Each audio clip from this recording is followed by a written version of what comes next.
This is the third interview with Yo Kalisher, and I'm going to let him explain what's going to be happening.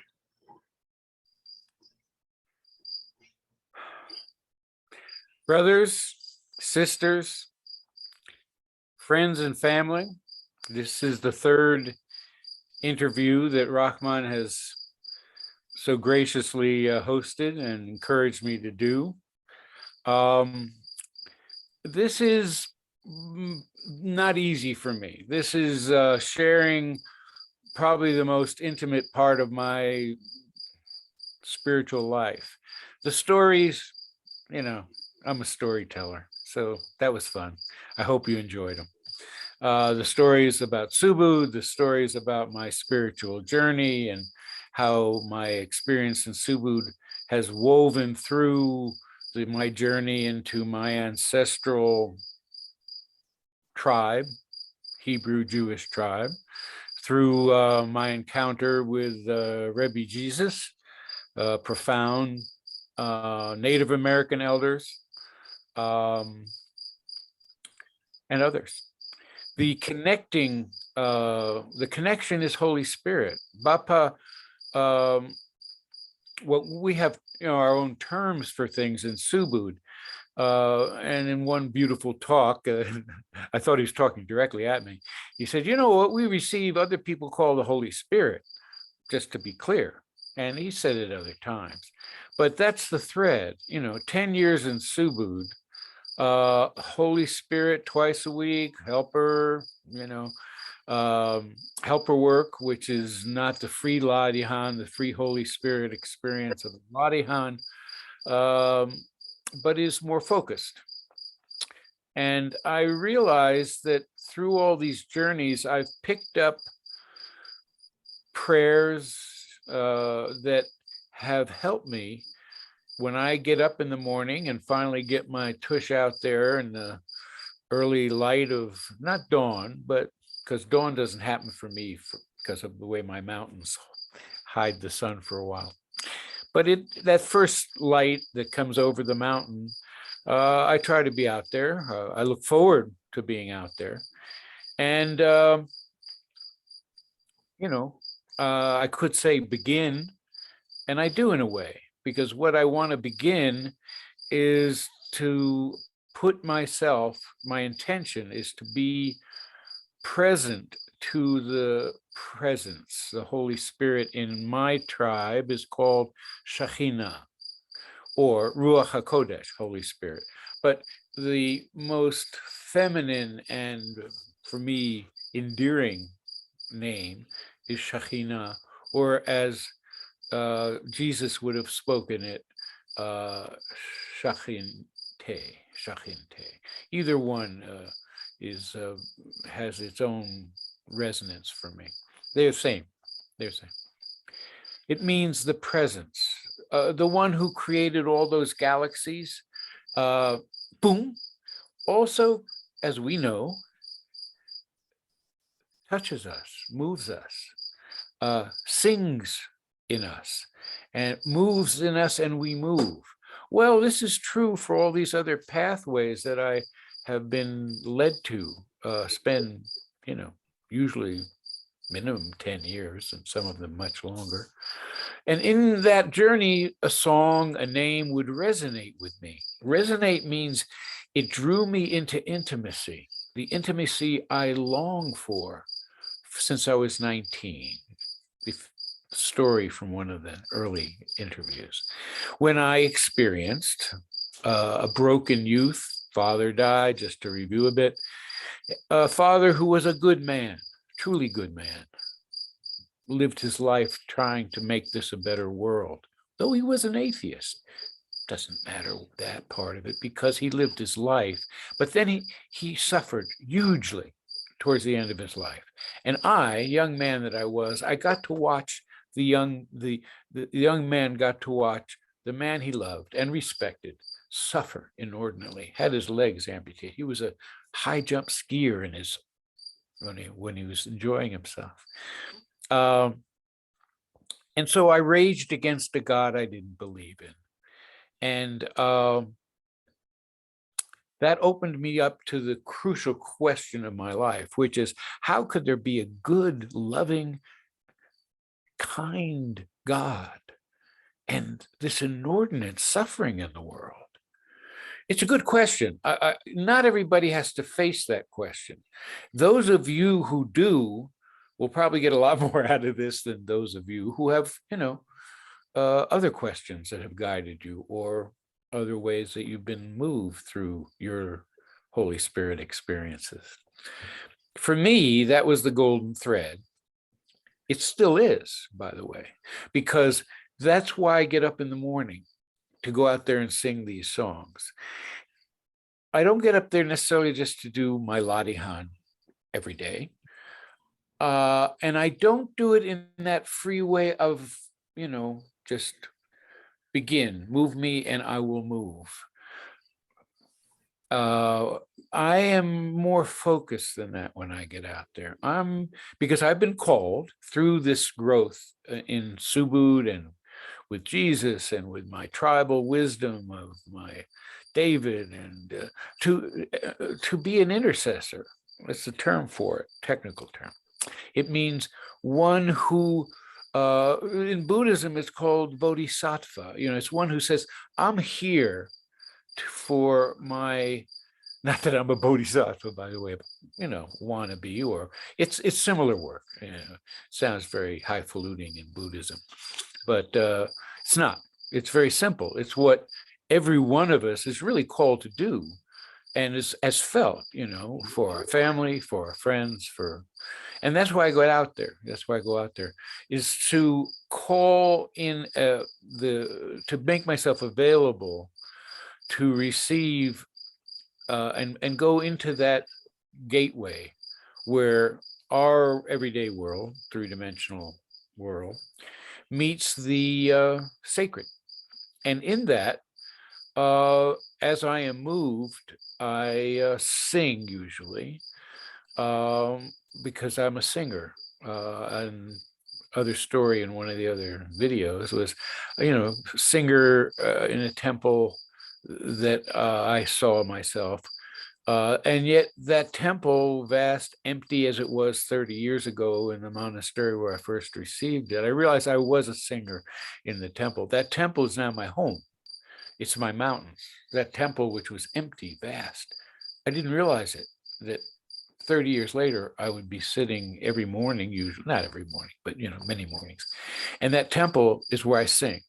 And I sing so that I can work with my God, my creator, who gift that 19. I don't earn any of this stuff. I make myself available, as we do in Ladihan. We make ourselves available, as Bapa said, here I am, move me and I will move. Well, that's like that, only here I am, and I want to do some work with you, Creator, if you will grace me to do this work for the healing of the human soul. In me, let's start with it, and in me, and in that I am connected to all humanity, in the heart and soul of all humanity. May it touch, may it move, may it bless my children. And I'm also making this interview for my kids, my grandkids, for those generations who came before me, who birthed me, and for all the elders who put themselves in that line of spirit and grace, so that I might get an inclination in that direction to live my life there as best I could. And so that's what I do when I go out there. And for me, I'm a singer, I'm a dancer too. Dear brother saw one of my strengths, again, in one of the other interviews, dancing on the hand of God. Yeah. And I do. I love to dance. I love to dance as much as I love to sing. And so that's, and this is for you. This suggestion, Bapa said that much of what we do in Subud and Ladihan is really a preparation for our death. Well, death for me is my constant, very constant companion when I'm not distracted. I look forward to, you know, that final dance. I really do, I don't want to, when it's my time, whatever that means.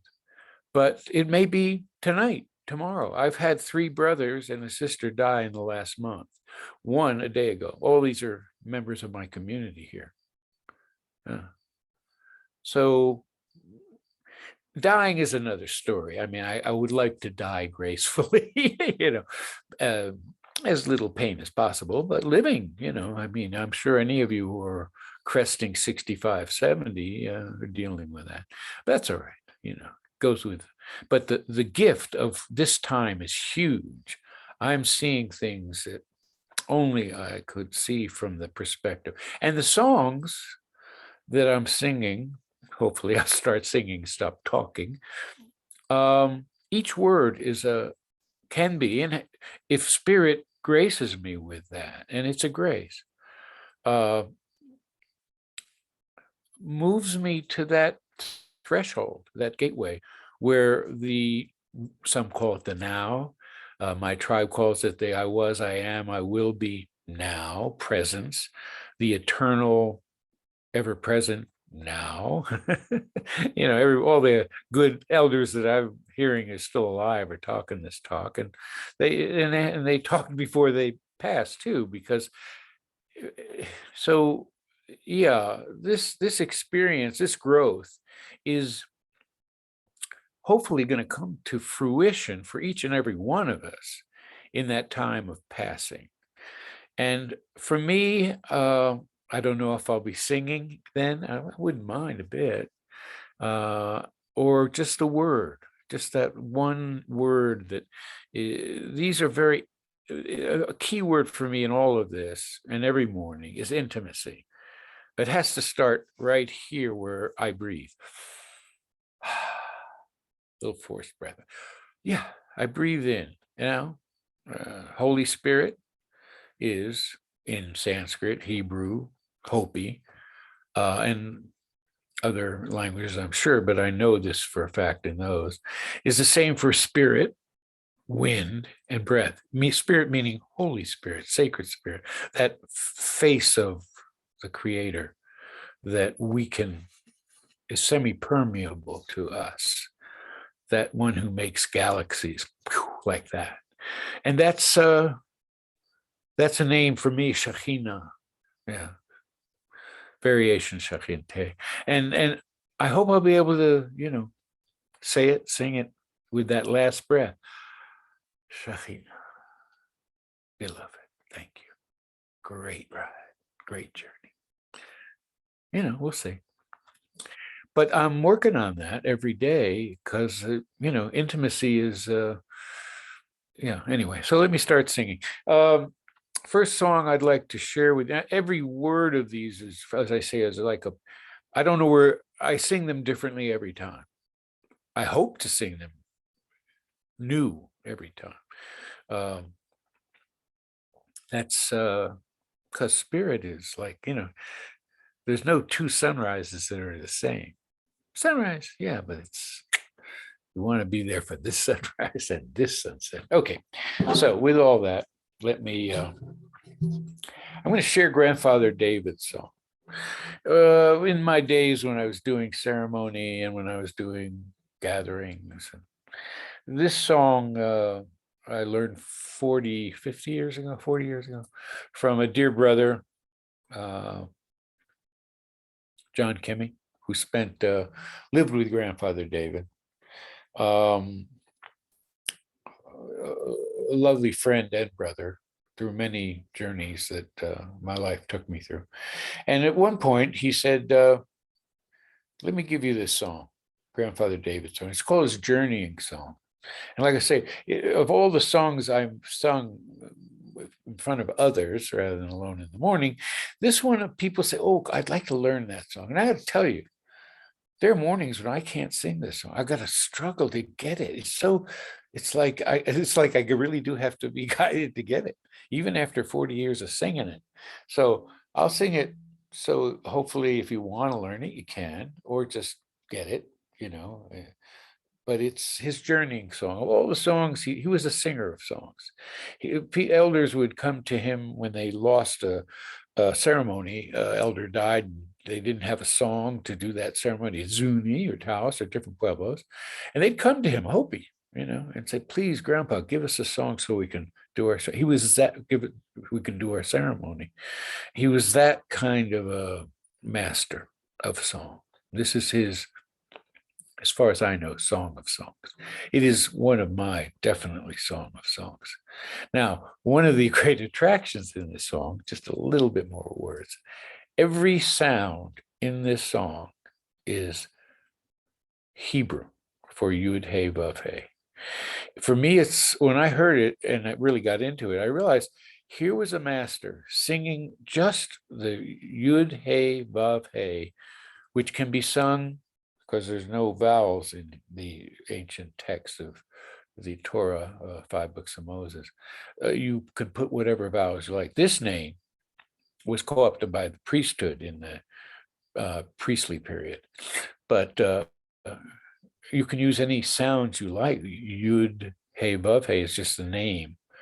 You can say Yah Ha Ha, Ye He We Ho, Yah We He. Free. And so I will sing this as close to how I learned it. And then we'll see where it goes from there. But yeah.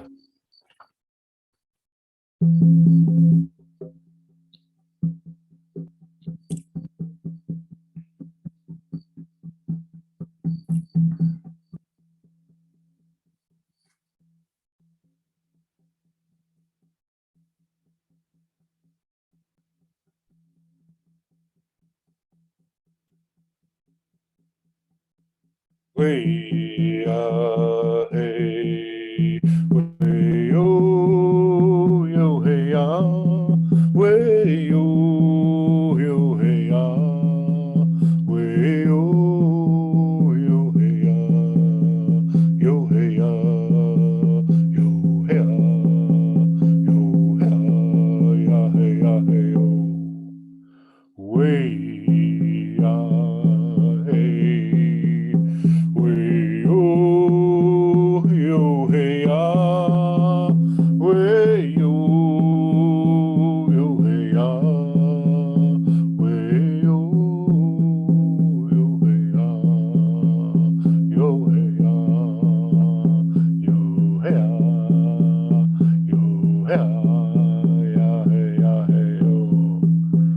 Thank you, Grandpa. Thank you for this song. May it be a blessing whenever I sing it for you, for all the loves of your heart, of your being, for all the holy elders.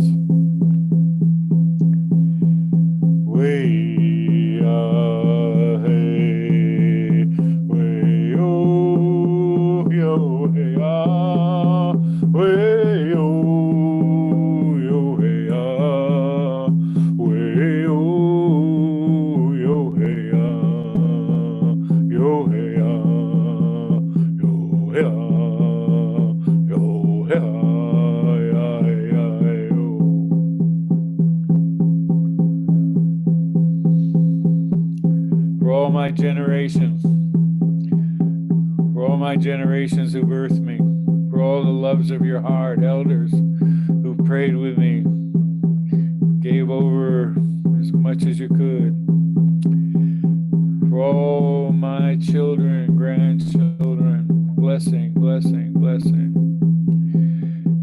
for all the generations and all my relations.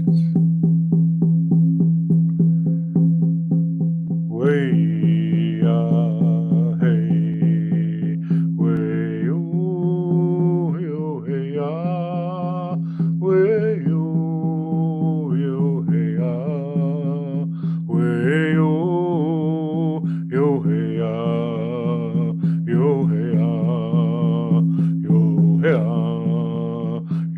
Here's